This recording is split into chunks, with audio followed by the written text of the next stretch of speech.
성경 해석을 바르게 해야 한다는 것은 정말 중요한 일입니다.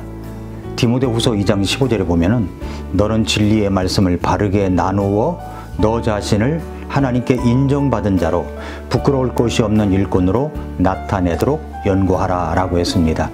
여기서 진리의 말씀을 바르게 나눈다는 말 그대로 하나님의 말씀을 올바르게 이해하고 해석하며 적용하는 것을 의미합니다. 이 구절의 그리스어 헬라어 원어에서 바르게 나눈다로 번역된 이 단어는 오르소 토메오, 이 말은 무슨 말이냐면은 이제 곧게 자르다, 올바르게 분배하다로 그런 뜻을 갖고 있습니다.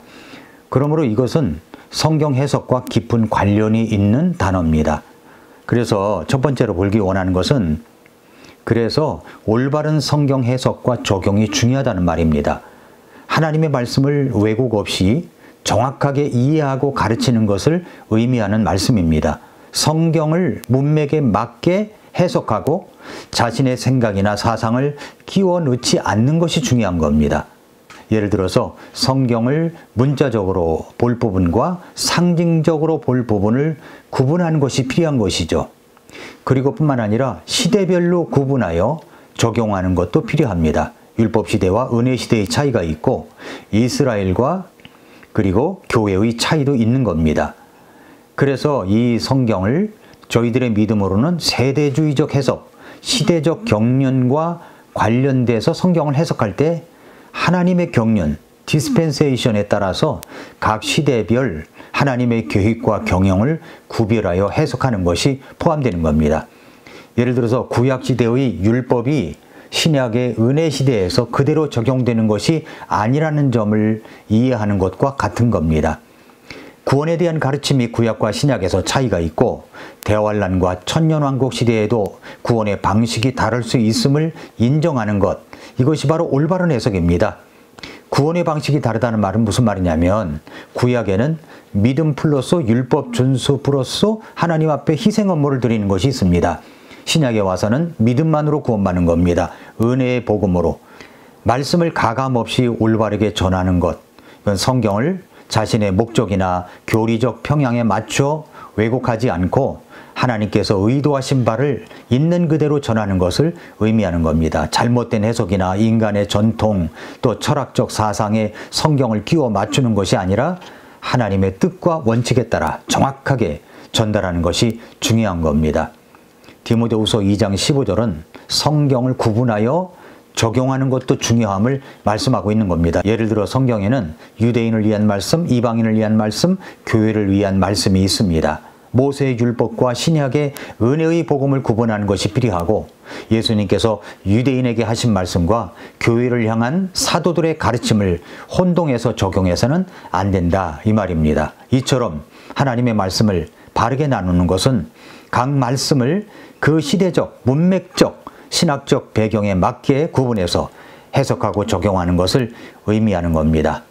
진리의 말씀을 바르게 나눈다는 것은 성경을 왜곡하지 않고 정확하게 해석하며 시대적 경륜에 따라 구분하여 적용하는 것을 의미하는 겁니다. 이건 단순히 성경 읽기가 아니라 철저한 연구와 올바른 해석을 통해서 하나님의 뜻을 올바르게 전달하는 것과 연결이 됩니다. 성경을 바르게 나누어 이해하는 것은 교리를 지키는 일꾼으로서 부끄러울 것이 없게 하는 중요한 요소이고 하나님 앞에서 인정받는 길입니다. 그런데 말이죠, 은사주의자들은 이렇게 성경을 해석하지 않다는 것이 곳곳에서 드러납니다. 예를 들어서 존 맥아더 목사님이 경험한 것을 무질서한 은사주의라는 책에서 이렇게 말합니다. 한 번은 존 맥아더 목사님이 은사주의자들이 하는 텔레비전 프로그램을 보았답니다. 은사주의 텔레비전 방송 토크쇼에 초대된 특별 출연자가 자신은 긍정적인 사고에 대한 사역이 성경적 기초를 가지고 있다고 이야기를 하는데 그 말은 자신의 사역은 하나님께는 모든 것이 가능하니라는 마태복음 19장 26절 말씀을 바탕으로 하고 있다 이렇게 이제 말했습니다. 왜 그러냐 하니까 자기가 1926년에 태어났기 때문에 자신에게 마태복음 19장 26절 말씀을 주셨다고 해석했다는 거죠. 그걸 보고 존 맥아더 목사님은 깜짝 놀랐다는 겁니다. 그러자 토크쇼 사회자가 그럼 자기에게도 평생의 말씀이 있을 것 같다고 하면서 성경을 막 찾아보더랍니다. 나는 1934년생입니다. 그러면 내 평생의 말씀은 마태복음 19장 34절이겠네요? 어디 뭐라고 나와 있나 봅시다 하면서 마태복음 19장 34절 말씀을 찾았는데 마태복음 19장에는 34절이 없으니까 그러면 뭐 누가복음이겠네요 하면서 누가복음 19장 34절을 보니까 주께서 그것을 필요로 하신다가 나왔습니다. 주께서 그것을 필요로 하신다. 그러자 사회자가 오 하나님이 나를 필요로 하신답니다 하면서 전율하며 외치기를 오 하나님이 나를 필요로 하신다니 정말 놀라운 말씀이군요 하면서 외치더랍니다. 그러자 스튜디오 방청객들이 박수를 치고 난리였습니다. 그러나 사회자 부인이 옆에서 그 말을 듣다가 잠깐만 이 구절을 사용하면 안 될 것 같습니다. 이 구절은 어린 순하기를 쓰시겠다고 하는 말씀입니다. 당신 이 구절을 받아들이면 안 돼요 라고 말을 하더랍니다. 이런 엉터리 해석을 하는 사람들은 바로 은사주의자들이다 라고 존 맥아더 목사는 말합니다. 맞습니다. 생각해 보십시오. 이렇게 성경 구절을 자신의 말씀으로 받아들이기 위해서 뽑는다면 1900년대에 태어난 사람은 모두 19장에서 찾아야 하고 2000년대에 태어난 사람은 20장에서 찾아야 하는 건가요? 아닙니다. 마치 그것은 아침에 일어나 성경책을 덮었다가 쫙 펴면서 처음 눈에 띄는 구절을 찾는 것과 같은 겁니다. 어떤 사람이 실제로 그렇게 했다고 합니다. 그러나 첫 번째 눈에 띄는 구절을 보니까 마태복음 27장 5절이었답니다. 그가 은들을 성전 안에서 던지고 떠난 뒤 가서 스스로 목매어 죽으니라. 이 말을 보고 깜짝 놀랐다는 거죠. 그래서 다시 덮고 또 펴니까 그 다음에 눈에 띄는 구절이 누가복음 10장 37절 율법사가 이르되 그에게 긍휼을 베푼 자네이다 하매 그때 예수님께서 그에게 이르시되 가서 너도 그와 같이 하라. 이거 더 깜짝 놀랄 말을 이제 본 겁니다. 그래서 이제 다시 덮고 3세번이니까 이번에 나오는 구절을 자신에게 주시는 말씀이 아닌가 하여 덮고 폈더니 요한복음 10장 37절이 나오더랍니다. 네가 하는 것을 속히 하라는 구절이었다고 합니다. 여러분 이런 식으로 말씀을 뽑습니까? 이런 것들은 모두 은사주의자들이 하는 성경 뽑기식 해석입니다.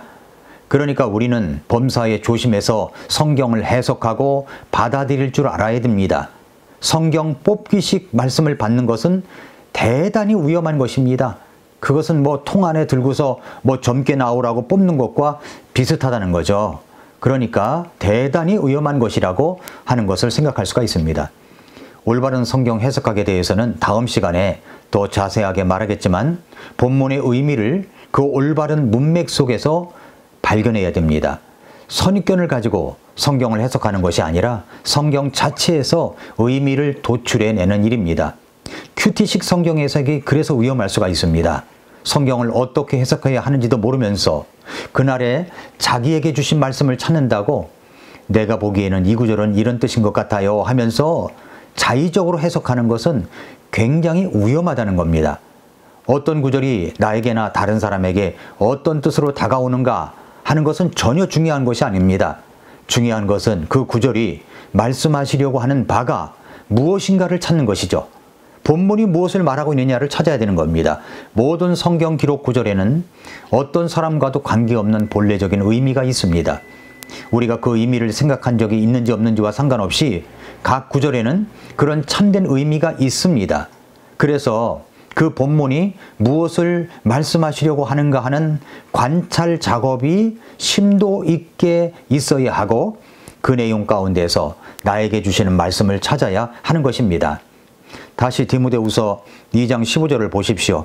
너는 진리의 말씀을 바르게 나누어 너 자신을 하나님께 인정받은 자로 부끄러울 것이 없는 일꾼으로 나타내도록 연구하라. 성경을 연구하는 일에는 부지런함과 세심함이 필요합니다. 성경을 잘못 해석하고 다룬다면 그것은 하나님께 인정받은 자가 될 수 없을 뿐만 아니라 부끄러움만 가득하게 될 것입니다. 성경 해석에 있어서 피해야 할 3가지 오류가 있습니다. 첫째로 자신의 주장을 강조하려고 성경을 잘못 해석하거나 왜곡하지 말라는 겁니다. 성경을 가르치는 사람이 자기가 원하는 반응을 끌어내기 위해서 성경 해석을 거기에 꿰어 맞추려는 유혹을 많이 받을 수가 있습니다. 두 번째로는 성경을 대충 읽거나 거달기식으로 공부하는 것을 피하라는 말씀입니다. 하나님이 자신의 말씀을 통해서 우리에게 무엇을 말씀하시는지를 분별해내는 일은 성경을 아무 곳이나 펴서 우연히 눈에 들어오는 본문을 찾는 식으로는 불가능한 것입니다. 또한 성경을 이해하는 일은 개인적인 견해를 말하는 식으로 해석하는 것도 피해야 됩니다. 하나님의 말씀을 주의 깊고 정확하게 해석하려면 부지런함이 필요합니다. 부지런히 성경을 연구하는 사람은 성경의 주요 진리에 대한 정확한 해석과 그리고 특정 본문의 일반적인 요점에 우리가 도달할 수가 있습니다. 하나님은 진리를 우리에게 숨겨두시지 않았습니다. 그러나 말씀의 바른 의미가 언제나 즉시 분명하게 드러나는 것은 아닙니다. 어떤 경우 한 본문의 실제 의미는 그 본문의 배경이 되는 문화를 이해해야 비로소 드러나는 것도 있습니다. 또 때로는 성경 기록의 원어를 분석할 때 분명해지는 경우도 있습니다. 자신의 상황에 꿰어 맞추기식으로 성경을 해석하는 사람들 가운데는 은사주의자들이 많습니다. 왜 그런가 하는 것, 또 그런 사례들은 앞으로 계속될 방송에서 다루도록 하겠습니다. 세 번째 오류가 뭐냐면 성경 본문의 자체가 비유나 상징으로 해석해야만 하는 것이 아니라면 함부로 영적으로 해석하거나 비유적으로 풀지 말라는 겁니다. 성경 본문은 그것이 아닌데 우화적으로 해석하거나 성경의 소재를 내가 가르치고자 하는 것에 끌어들여 자신의 주장을 마치 성경이 뒷받침해주고 있다는 것을 증명하려고 시도하는 경우가 있어서는 안 됩니다. 그렇게 되면 성경의 원래 의미를 왜곡할 위험이 있습니다. 성경을 자기 뜻대로 해석하는 오류를 범할 수가 있습니다. 하나님께서 문자적으로 말씀하신 부분은 그대로 받아들여야 됩니다. 비유적 해석이 필요한 것은 성경이 스스로 답한다는 것을 봐야 됩니다. 은사주의자들은 성경을 억지로 풀어서 신유, 은사, 방언, 기적 등을 그 상황에 맞게 성경을 따와서 이야기합니다. 이런 것들은 구체적인 것은 제가 다음 시간에 계속하도록 하겠습니다. 성도 여러분, 올바른 성경 해석을 하면서 말씀을 듣는다는 것은 정말 중요하고도 복된 일입니다. 한국의 많은 교회들이 잘못된 은사주의, 오순절 운동에 빠져 있습니다. 우리는 진리의 말씀을 바르게 나누어 하나님께 인정받은 자로 살아가며 주님 만날 그날에 부끄러울 것이 없는 일꾼이 되기 위하여 부지런히 성경 말씀을 연구하고 준행하는 저와 여러분들이 될 수 있기를 축복합니다. 오늘도 미라클 모닝입니다.